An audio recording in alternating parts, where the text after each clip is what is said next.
My dear friends, it happened. On the front page of the Wall Street Journal, it happened. A meatball appeared. A meatball grown in a lab using the genetics of an extinct woolly mammoth. The tsunami of ultra-processed foods is upon us. Ultra-processed foods are among the worst things you can eat. In the US and the UK, more than half of daily caloric intake comes from these junk foods. Imperial College London researchers define them as foods that are industrial formulations made by assembling industrial-derived food substances and food additives through a sequence of extensive industrial processes. Ultra-processed foods contain little or no whole foods and are often energy-dense, high in salt, sugar and fat, low in fiber, and liable to overconsumption. Consuming heavily processed junk food takes a toll on your whole body, including your brain. Research published in the Journal of the American Medical Association, Neurology, demonstrated that consuming ultra-processed foods such as breakfast cereal, frozen foods, and soda could lead to a cognitive decline and increase in your risk of Alzheimer's. Another study has shown ultra-processed foods lead to early death.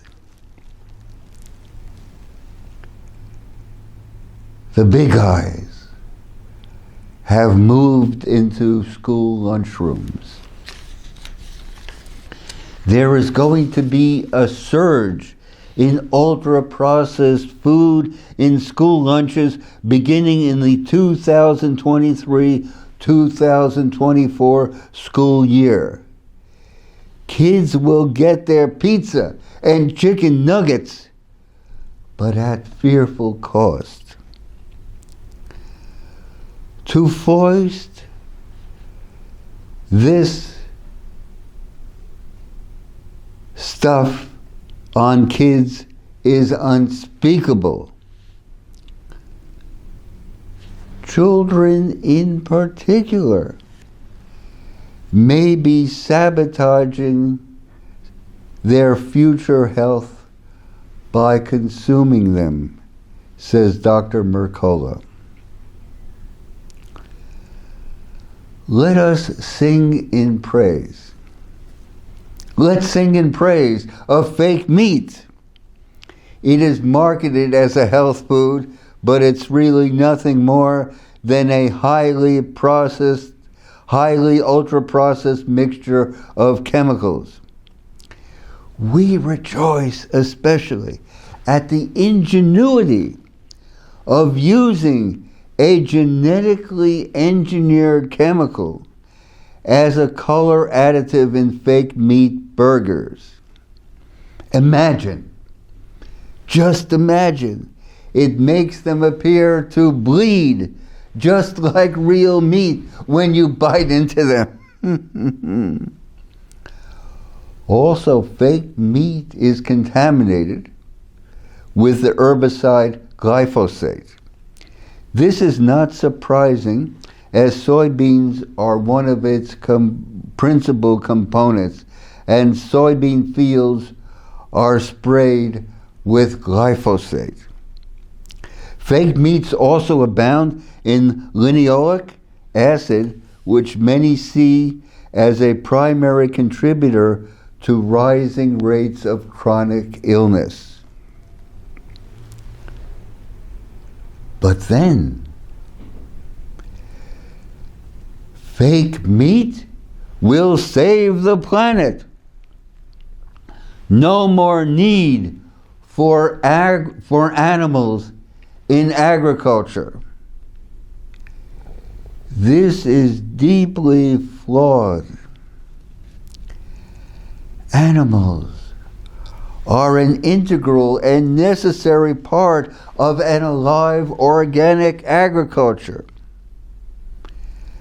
Cow manure, aged and properly composted, is an essential ingredient of a truly regenerative agriculture.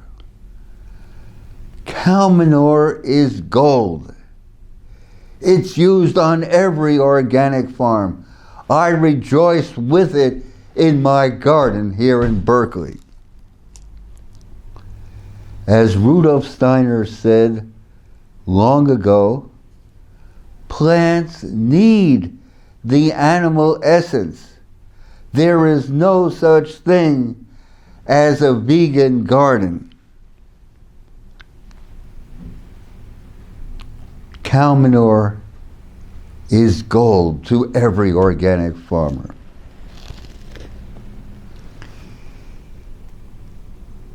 It seems to me, my dear friends, that it behooves us to emulate our forebears, the greatest generation. They planted 18 million victory gardens during World War II.